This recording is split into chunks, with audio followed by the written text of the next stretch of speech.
Is this the biggest Carcassonne collection ever?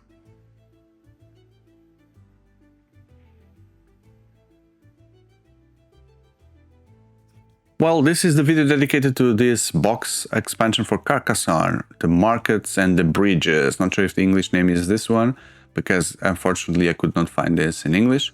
But this is one of the box expansions that includes smaller mini expansions that could be added like modules.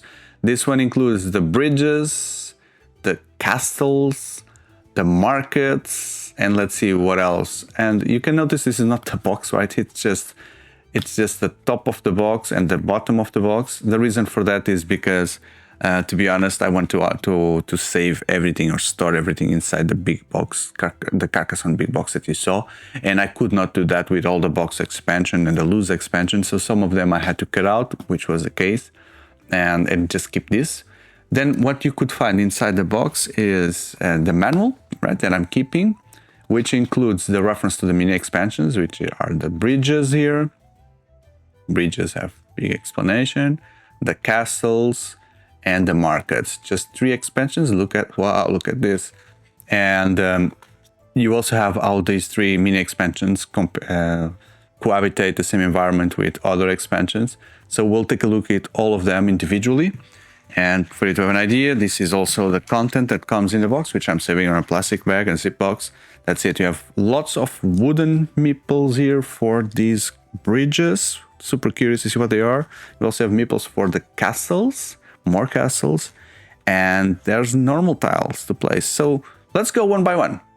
Let's start with the bridges. How curious this is. So these are these wooden bridges, very large, and the reason for them to be that large is they have exactly the width of a normal tile, as you can see here. And this is important because, first of all, depending on the number of players, you will get a fixed amount of bridges. So 2 to 4 players, 3 bridges and 3 castles. 5 to 6 players, you get 1 less, so only 2. And what the bridges do is they could, in a very interesting way, go up. So there's the mark here, as you can see. I was trying to understand what's happening here. So some bridge collapsed here and marked my tile. Imagine the situation that you have this tile, okay, and there's the road that you're starting to build. And then you get the tile which doesn't fit there. So you can use one of your available bridges to put it there, and then it gives, you can continue a road. And you can even put a meeple on top of here, like marking the road itself, okay? The placement rules for the bridges is that both feet of the bridge, they need to be on fields. So you cannot build things on top of cities like this. It doesn't work this way, okay? Or you cannot build, using roads. So yeah, imagine a situation like this, okay? So you could not do this because it's on the road. This was on the road, so it would not be a legal movement. So it needs to be both on bridges. So you know when you're traveling around and you see the highway bridges, they always are in the middle of the field. That's the idea here. And they don't cut out the field as well. So you see the field, there's still passage for the field, and it doesn't cut out. So it's an interesting concept that also looks very good on the table, as you can see. And they are scored the same way as normal roads. It's one point for each, and don't divide anything. So it's just hanging there. And it looks so cool. Ah, the castles. The castles could be quite tricky. The castles. So the castle is a resource that you have a finite number, a limited number. Depending on the number of players in the beginning, you either get 3 or 2 castles, and you can use throughout the game. Basically, the idea of the castle is, remember when you have these cities, the small cities that are only compromised with 2 parts. So if you manage to close one and you have a meeple there, you can decide, you take the meeple and you do the points, or you leave the meeple there and you put this castle. So the small city becomes a castle with the meeple there. There are no points, but what happens then is everything that you build from these 2 tiles or the 2 neighboring ones, the 4 neighboring ones, which will be these 2, imagine, and these two, just as an example for me to explain.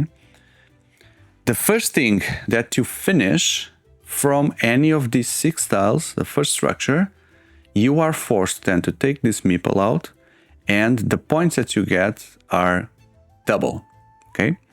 Even if you finish multiple things at the same time, you choose one as being the one that you score first, you score double those points, and you get the meeple back, and the castle stays there, okay?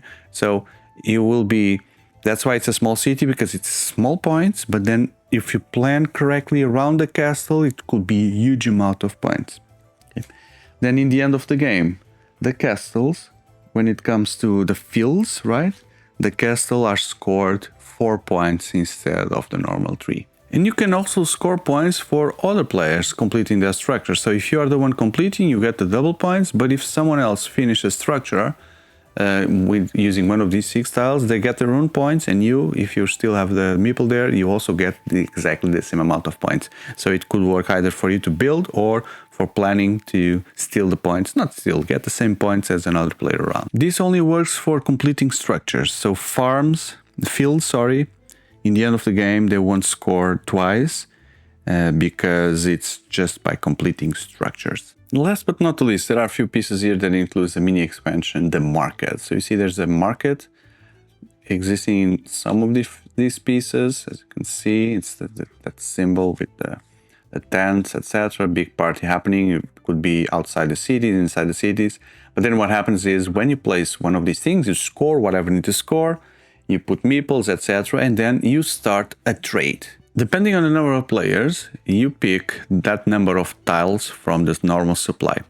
And then in turn order, starting with the player that placed this, he just looks at the tile and he decides to bet with some points or pass. Then all players will be able to bet or pass, and the one that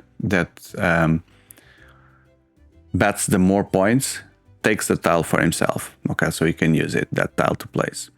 But if you are the highest bidder, another player can also, after you gain it, another player can also give you those points or lose those points in order for him to keep that tile for itself. So it's a good way for you to see more tiles moving around and target some chirurgical tiles that you could really need, but then you need to spend the amount of points that the other player already spent or to keep it for yourself, or to buy it from another player. This process goes around and around until all the players have the chance to get at least one tile, even for free in the end. And when you buy from another player, so if I'm the one getting it on during the trade, I bid, I lose the points. Then if other player wants to buy it from me, it gives me those points. So they end up being the ones that lose the points, and I get my points back, and I just made the other player lose the points anyway.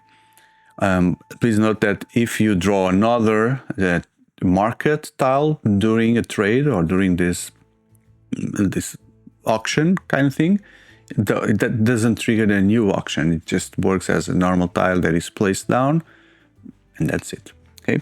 So important to note as well that this box also brings some tiles that don't have any kind of magic here for these expansions, but you could jump over the bridges, or this one is interesting because you can place it in a way that the bridges come from here, because this is still filled. It's not touching the city.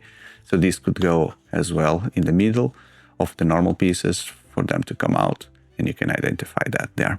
So that's it. That was the markets and the bridges, the last of the small box expansions that I have for Carcassonne. I hope you've enjoyed this video to the point that you consider hitting that like button and subscribe. So I've been building this playlist for Carcassonne content, but I also have playlists for many other board games and card games out there. And if you like podcasts, I also have a podcast called The Table Talks, where I'm interviewing people to get to know their projects, their stories, their profiles, while playing board games online with them. So I definitely think that you'll find interesting content in the channel to consider subscribing and to be part of this community. Thank you very much, and I hope to see you in the next video. Goodbye.